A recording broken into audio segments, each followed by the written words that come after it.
एक लड़की अपने कलेक्टर बनने की ट्रेनिंग को पूरा करने के बाद अपने घर आती है और अपने पिताजी से कहती है कि पिताजी कल आपको एक पंचायत बिठानी है। यह बात सुनने के बाद उसके पिताजी हैरान रह जाते हैं। वह कहते हैं कि बेटी तुम तो अभी अभी कलेक्टर बनकर आई हो, अब पंचायत किस लिए बुलानी है, क्या हुआ मुझे बताओ। अब वह लड़की अपने पिताजी से पंचायत बुलाने की वजह बताती है तो वह वजह जानने के लिए पिता की आंखों में आंसू आ जाते हैं और वह अपनी बेटी को गले से लगा लेते हैं और फूट फूट कर रोने लगते हैं। अपने आप को ऐसे रोते देख उस लड़की की भी आंखों में आंसू आ जाते हैं और वह भी रोने लगती है। दोस्तों, क्या वजह थी उसे पंचायत को बुलाने की और आगे क्या होता है इस पंचायत जानते हैं पूरी कहानी की सच्चाई। बने रहे इस वीडियो के साथ। आगे पढ़ने से पहले आप सभी से निवेदन करता हूं कि हमारे YouTube चैनल को सब्सक्राइब करें और वीडियो को लाइक करना ना भूलें। और चलिए शुरू करते हैं। झारखंड के एक छोटे से गांव की उस गांव में एक छोटा सा परिवार रहता था। परिवार में माता पिता के अलावा उनकी 2 बेटियां हैं। उनका कोई बेटा नहीं था। जो बड़ी लड़की होती है उसका नाम पूजा होता है, जो कि 18 साल की हो चुकी थी, जो अपने स्कूल की पढ़ाई को पूरा करने के बाद BA फर्स्ट ईयर एडमिशन करा लेती है। और उसकी बहन जो कि उसे 6 साल छोटी है, अभी स्कूल में ही कक्षा 7 में पढ़ रही थी। और उनके पिताजी गांव में ही उनकी कुछ ज़मीन होती है, उससे खेती करके अपने परिवार का पालन पोषण कर रहे थे। दोस्तों, परिवार हंसी खुशी अपना जीवन बिता रहा था। धीरे धीरे समय ऐसे ही गुजरता जाता, लेकिन एक दिन सुबह सुबह पूजा के पिताजी के पास गांव के ही कुछ दबंग लोग आते हैं। उन्हें धमकाते हुए कहते हैं कि तू जिस ज़मीन पर खेती करने के लिए जाता है वह तो उस ज़मीन पर खेती करने के लिए कभी नहीं जाएगा। अब इस बात को सुनने के बाद पूजा के पिताजी कहते हैं कि यह क्या बात हुई है भाई साहब, आप ऐसा क्यों बोल रहे हो। वह हमारी पुरखों की ज़मीन है और मुझे मेरी ही ज़मीन पर खेती करने के लिए क्यों रोका जाएगा। तो यह दबंग लोग कहते हैं कि आज के बाद उन ज़मीनों पर हम खेती बाड़ी करेंगे और अगर तू वहाँ दिखाई भी दिया तो तुझे तेरे परिवार सहित रातों रात गायब कर देंगे। किसी को कुछ पता भी नहीं चलेगा कि आखिर परिवार गया तो कहाँ गया। और अगर इस बात की शिकायत किसी से करने की कोशिश की तो हमसे बड़ा कोई नहीं होगा। कान खोलकर इस बात को अपने दिमाग में बसा लेना। अब इन बातों को सुनने के बाद पूजा के पिताजी बहुत घबरा जाते हैं और बहुत ही परेशान हो जाते हैं। सिर्फ सर पकड़कर हाथ रखकर बैठ जाते हैं और सोचने लगते हैं कि ऐसा कैसे हो सकता है, यह सब क्या हो रहा है हमारे साथ। अब शाम हो जाती है। पूजा भी कॉलेज से आ गई थी तो उसके पिताजी सभी परिवार वालों को बिठाकर यह बात सभी से बताते हैं। इस बात को बताते हुए उनकी आंखों से आंसू निकलने लगते हैं। वह अपनी बीवी बच्चों से रोते हुए कह रहे थे कि उन लोगों ने हमारे साथ यह अच्छा नहीं किया। तो अब पूजा की माँ अपने पति से कहती है कि आप ऐसा करिए, कल सुबह ही पंचायत बिठा लीजिए और सरपंच के सामने इस बात को रखना। पंचायत में कोई हमारी मदद के लिए ज़रूर आगे आएगा। आखिर इतना बड़ा गांव है हमारा। तब वह अगले दिन पंचायत का आयोजन करते हैं और पंचायत बिठाई जाती है। तो पूजा के पिताजी पंचों से अपनी परेशानी को बताते हुए कहते हैं कि गांव के कुछ ही दबंग लोग मेरी ज़मीन को हड़पना चाहते हैं और मुझे अपनी ही ज़मीनों पर खेती बाड़ी करने के लिए मना कर दिया है। भला ऐसी कोई कैसे अपनी मनमानी कर सकता है। आज यह मेरे साथ हो रहा है तो कल शायद आपके साथ भी हो जाए। इसलिए मैं आपसे मदद के लिए आया हूँ। हमें एक साथ खड़े होकर उनका विरोध करना चाहिए। लेकिन इस बात को सुनने के बाद ज़्यादातर लोग जो पंचायत में थे उन दबंगों से डरते हैं। उनसे कोई उलझन नहीं चाहते क्योंकि वह गुंडे टाइप के लोग थे। अगर कोई बात मानने से कोई इनकार भी कर देता था तो वह उसी के साथ बहुत बुरा अंजाम करते थे। अब पंचायत का कोई भी आदमी उनके साथ खड़े होने को तैयार नहीं होता है तो लोग आगे भी आते, लेकिन एक दो लोगों से क्या ही हो जाता, वह आदमी पंचायत में आ जाते हैं। किसी वजह से यह पंचायत बैठी थी, जाकर वह पूजा के पिताजी की बहुत बेइज्जती करते हैं, उन्हें बहुत जलील करते हैं। इधर पूजा के पिताजी अकेले पड़ जाते हैं, उनकी आंखें भर आती हैं, वह सिर्फ सर पर हाथ रख कर बैठ जाते हैं और पंचायत कोई फैसला सुनाई बिना ही उठ जाती है और सभी लोग अपने अपने घर चले जाते हैं और फिर वह भी अपने घर लौट आते हैं। शाम में पूजा घर आती है तो अपने पिताजी से पूछती है कि पिताजी, क्या फ़ैसला हुआ पंचायत में, क्या हमारी ज़मीन हमें वापस मिल जाएगी? लेकिन वह कोई जवाब नहीं देती और कमरे में चली जाते हैं। अपने पिता की ऐसी हालत देखकर वह समझ जाती है कि क्योंकि वह काफ़ी बड़ी हो चुकी थी और इतनी समझदार तो ही थी, इसके पिताजी के साथ ज़रूर कुछ ना कुछ गलत हुआ है और वह बहुत ज़्यादा टेंशन में है। इसके बाद घर से बाहर जाती है और अपने चाचा से इस बात को जानने की कोशिश करती है कि आखिर पंचायत में उनके साथ क्या हुआ है। तो वह बताते हैं कि पंचायत में उनके साथ बहुत बुरा हुआ है, उनकी कोई बात नहीं रखी गई, उनको बहुत जलील भी किया गया है, जिसकी वजह से वह पंचायत में ही रो पड़े थे। यह बात सुनकर पूजा को बहुत गुस्सा आता है, उसे बहुत बुरा लगता है। वह इस बात को लेकर गहरे सी सोच में विचार में रहने लगती है। अब रात हो जाती है तो पूजा और उसकी छोटी बहन कमरे में सोने के लिए चले जाते हैं, लेकिन उनके माता पिता बाहर आंगन में ही बैठे हुए बात कर रहे थे।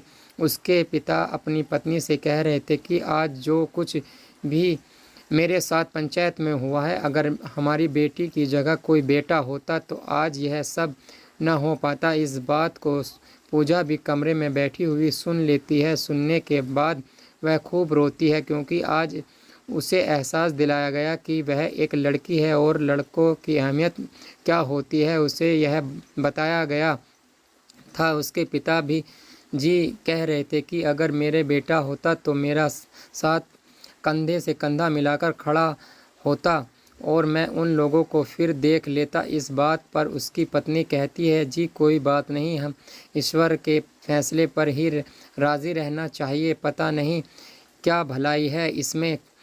वह कहती है, क्या हुआ हमारे पास अगर दो बेटियां हैं तो हमारी दोनों बेटियां अच्छी हैं। लेकिन पूजा को अपने पिता की बात किसी कांटे की तरह चुभ गई थी और उनको भी लगने लगता है कि अगर मैं लड़का होती तो आज अपने पिताजी के साथ कंधे से कंधा मिलाकर खड़ी रहती। अब वह पूरी रात इसी बात को सोचती रहती है। उसकी छोटी बहन सो जाती है, लेकिन वह रात भर सो नहीं पाती। अब सुबह होती है और वह तैयार होकर कॉलेज चली जाती है, लेकिन कॉलेज में उसके दिमाग में वही बात चलती रहती है, मेरे पिताजी की इतनी ज़्यादा बेइज्जती हुई और अगर मैं बेटा होती तो अपने पिता का सहारा बनती, उनका पूरा साथ देती।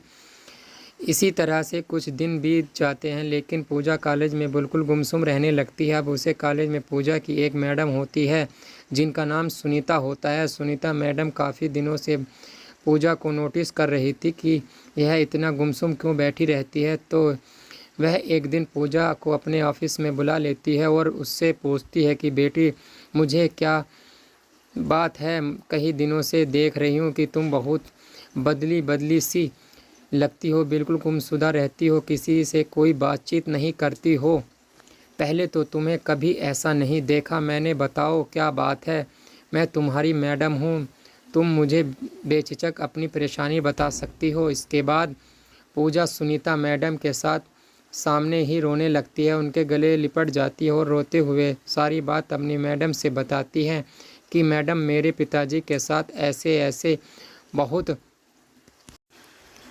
बुरा हुआ है।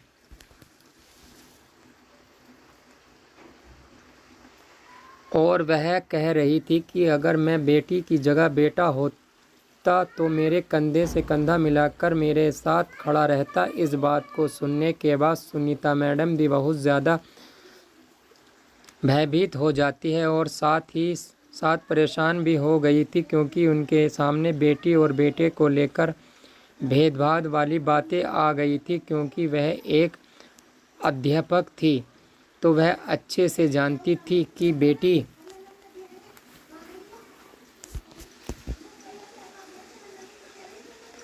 और बेटे में कोई फर्क नहीं होता। जो चाहे वह करके दिखा सकती है। जो लड़का अपने पिता के लिए कर सकता है वह लड़की भी कर सकती है, बस दोनों के तरीके अलग अलग हो सकते हैं। अब वह पूजा को सामने समझाने लगती है कि बेटी कोई बात नहीं, अगर तुम्हें भगवान ने लड़की बनाकर पैदा किया है तो क्या हुआ, लड़कियां कमज़ोर नहीं होती हैं। तो वह पूजा को बहुत ही ज़्यादा मोटिवेशन देती है और कहती है कि बेटी तुम पर लिखकर बड़ी पोस्ट को हासिल करो और फिर अपने पिता के साथ बहुत ही अत्याचार का बदला लेना। अब पूजा भी अपने बुलंद हौसले कहती है कि मैडम मैं आपसे वादा करती हूँ कि पढ़ लिख कर एक बहुत बड़ी ऑफिसर बनूंगी और फिर अपने पिता की बेइज्जती का बदला सबसे लूँगी। अब पूजा अपनी पढ़ाई पर बहुत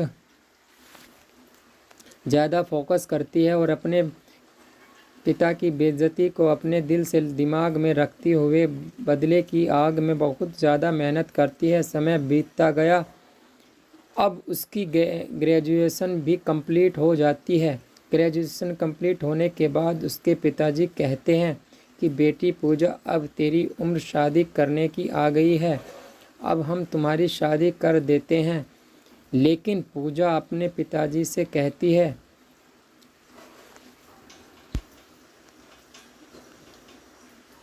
मुझे अभी शादी नहीं करनी है, मैं पढ़ लिख कर बड़ा अधिकारी बनना चाहती हूँ, उसके बाद ही मैं शादी का सोचूंगी।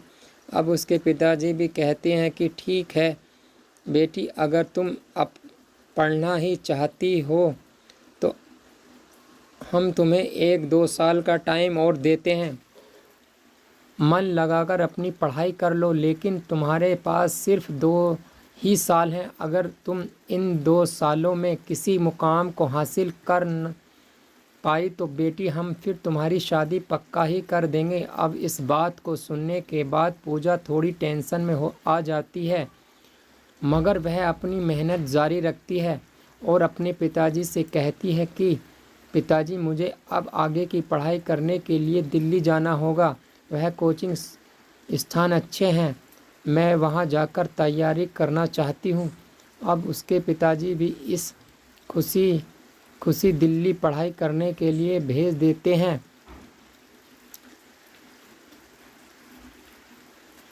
क्योंकि उसके पिता भी अब एक कंपनी हेल्पर की नौकरी करने लगे थे। अब नौकरी करने से वह थोड़ा बहुत पैसा कमा लेते थे और ऐसे ही अपने परिवार का पालन पोषण कर रहे थे। पूजा की फीस का खर्चा भी इसी पैसों से निकल जाता था, क्योंकि उनकी खेती बाड़ी तो गांव के दबंगों ने हड़प ली थी। धीरे धीरे समय बीतता और पूजा दिन रात एक करके अपनी पढ़ाई को पूरा कर रही थी।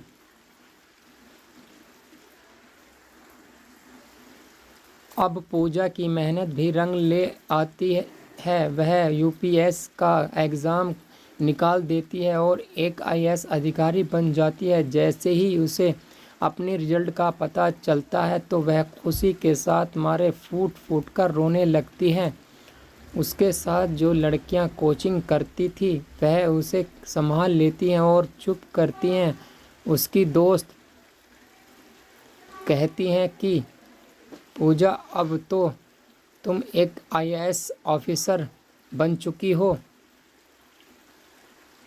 अब इतना क्यों रो रही हो, जबकि तुम्हें तो खुश हो जाना चाहिए था। तो पूजा जवाब देती है कि बहन यह गम के नहीं खुशी के आंसू हैं। आज मैंने उस मुकाम को हासिल कर लिया है जिसका मैंने अपनी मैडम से वादा किया था और अपने पिताजी को भी भरोसा दिलाया था।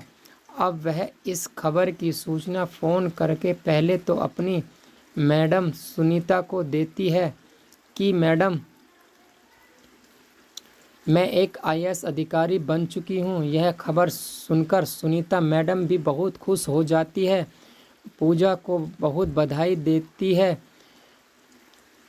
कि तुम ऐसे ही अपने जीवन में और भी कामयाबी हासिल करो। इसके बाद वह खुशखबरी अपने घर वालों को बताती है कि पिताजी, आपकी बेटी एक आईएएस ऑफिसर बन चुकी है। अब ट्रेनिंग के लिए जाएगी और उसके बाद ड्यूटी ज्वाइन कर लेगी।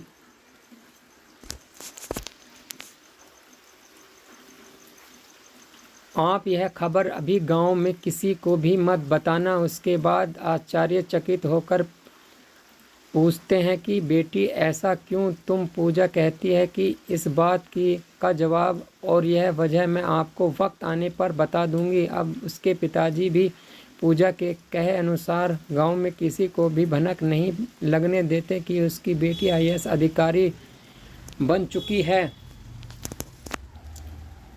फिर वह ट्रेनिंग के लिए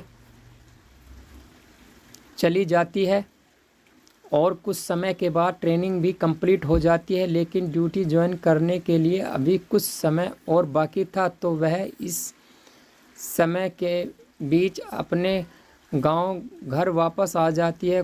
पूजा को देखकर उसके पिता और माता उसे गले से लगाकर रोते हैं, क्योंकि पूजा आज पूरे 2 साल के बाद आईएएस अधिकारी बनकर लौटी है और इन 2 सालों में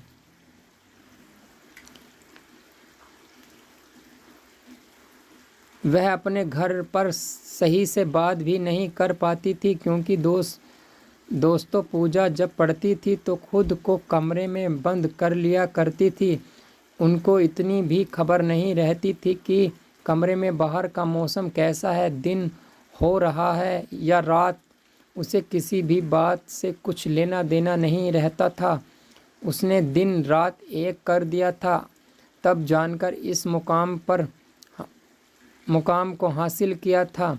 इसके बाद पूजा अपने पिताजी से कहती है कि पिताजी, कल आपको एक पंचायत बुलानी है। तो इसके पिताजी चुप पड़ जाते हैं, पूछते हैं कि बेटी, कल पंचायत किस लिए बुलानी है? ऐसे क्या बात हो गई है जो तुम पंचायत बिठाना चाहती हो? तो उसके बाद पूजा कहती है कि पापा, क्या आपको वह दिन याद नहीं जब आपने पहले पंचायत बुलाई थी? तो उस पंचायत में आपको बेवजह कितनी जलील किया गया था।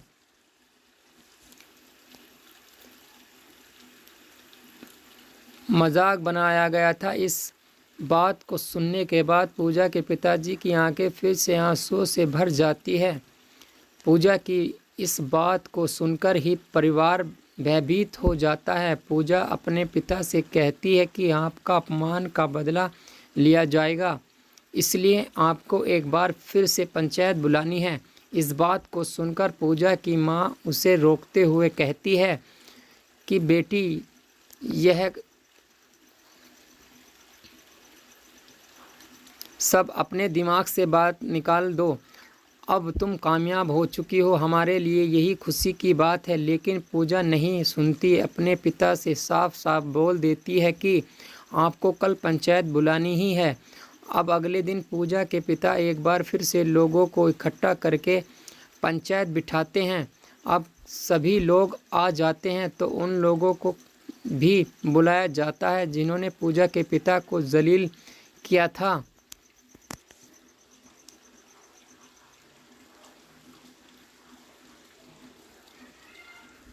उनका अपमान किया था। अब कुछ देर बाद पूजा अपने पिता के कंधे से कंधा मिलाकर चलते हुए आती है और पंचायत में पहुंचती है। वहां आने के बाद पूजा पंचायत में खड़े होकर सभी उपस्थित लोगों से कहती है कि आपने 2 साल पहले जो हमारे लिए फ़ैसला किया था वह हमें उचित नहीं लगता है, वह गलत है।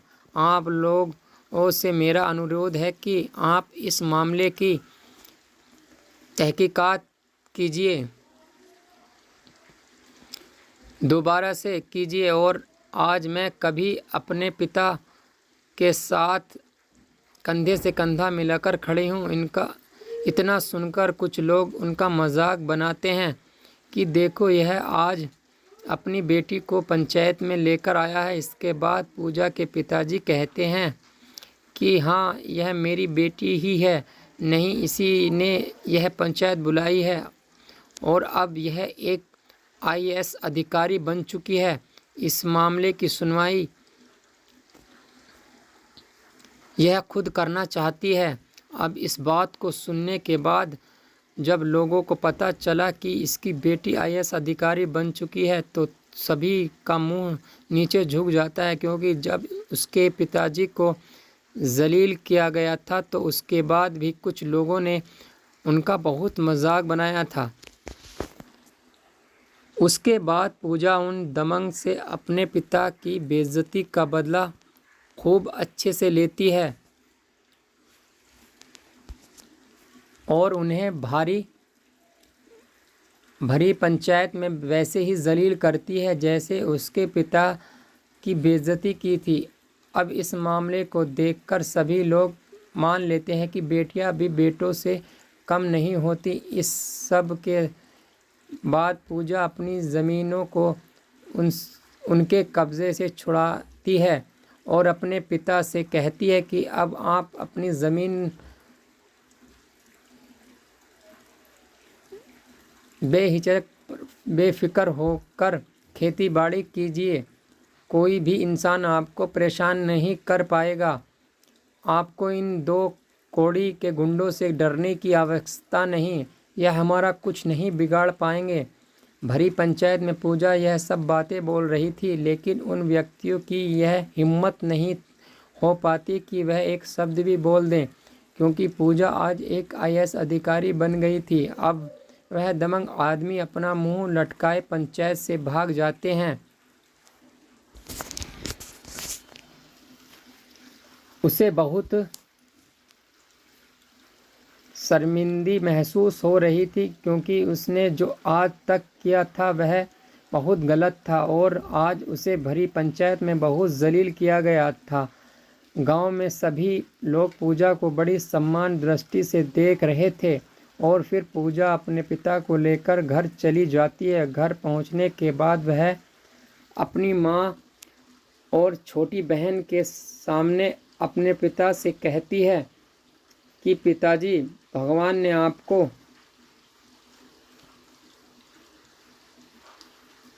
बेटा नहीं दिया तो कोई बात नहीं, लेकिन मैं भी किसी बेटे से कम नहीं हूँ। इस पर उसके पिताजी फिर से भयभीत हो जाते हैं और कहते हैं कि बेटी, मैंने कब तुमसे ऐसा कहा कि तुम बेटी हो और हमारा कोई बेटा नहीं है। तो पूजा अपने पिता को याद दिलाते हुए कहती है कि अब एक रात आप और मम्मी बाहर बैठे हुए बात कर रहे थे तो मैंने यह सब बातें अंदर कमरे से ही सुन ली थी और मैंने ठान लिया था कि एक दिन मैं बहुत बड़ी अधिकारी बनूंगी और आपके साथ कंधे से कंधा मिलाकर चलूंगी। इस बात को सुनकर पूजा के पिताजी भी थोड़ा शर्मिंदा हो जाते हैं, लेकिन पूजा उन्हें फ़ौरन अपने गले से लगा लेती है और कहती है कि पापा, आपको शर्मिंदा होने की कोई ज़रूरत नहीं है। अब वह लोग शर्मिंदा होंगे जिन्होंने आपके साथ गलत किया था। अब कुछ दिन पूजा अपने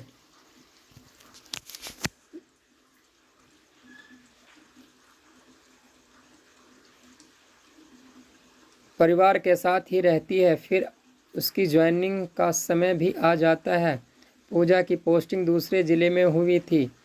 वह अपनी ड्यूटी को बहुत ही ईमानदारी से कर रही थी और फिर वह अपनी ज़िला के आईएएस अधिकारी से बातचीत करती है। उनसे कहती है कि हमारे गांव में कुछ दबंगई लोग जो कि गांव गरीब लोगों को परेशान करते हैं, मैं आपसे रिक्वेस्ट करती हूं कि आप उन लोगों के खिलाफ़ कार्रवाई करें।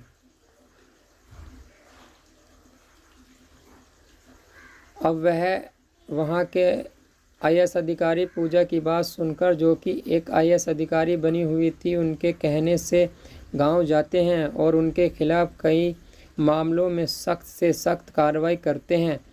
अब वह दबंग लोग पूरी तरह से बर्बाद हो जाते हैं, क्योंकि वह अवैध रूप से धंधा चला रहे थे। जिन्होंने आईएएस अधिकारी बंद करा दिए। लोग भी समझ जाते हैं कि वह सब कार्रवाई उनके साथ अचानक से इसलिए हो रही है क्योंकि उन्होंने पूजा के पिताजी की ज़मीन हड़प ली थी, उन्हें पंचायत में बहुत जलील किया था। अब पूजा के पिताजी को भी इसकी खबर मिलती है तो वह बहुत खुश हो जाते हैं। अपनी बेटी को फ़ोन करके बताते हैं कि बेटी, जिन लोगों ने हमारे साथ बहुत बुरा किया था वह लोग बर्बाद हो गए हैं। जो भी अवैध धंधे वह चला रहे थे सभी बंद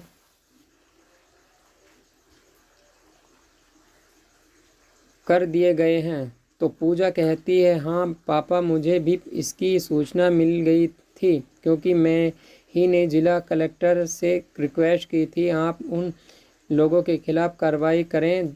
उन्होंने मेरी बात भी सुनी और उनके खिलाफ़ गलत कामों को बंद कर दिया गया। यह बात सुनने के बाद पूजा के पिताजी का सीना और भी ज़्यादा गर्व से चौड़ा हो जाता है। वह पूजा को अपनी बेटी होने पर ही गर्व महसूस करते हैं। दोस्तों, यह थी आज की कहानी जिसमें पूजा के पिता को पंचायत में जलील किया गया, उनकी बेइज्जती की गई, जिससे बेइज्जती का बदला लेने के लिए पूजा ने आईएएस अधिकारी बनने की तैयारी की और अपनी बड़ी मेहनत के साथ आईएएस अधिकारी बनी। पूजा को कोई भाई नहीं था लेकिन वह अपने पिता का सहारा बनी, उसके कंधों से कंधा मिलाकर चली।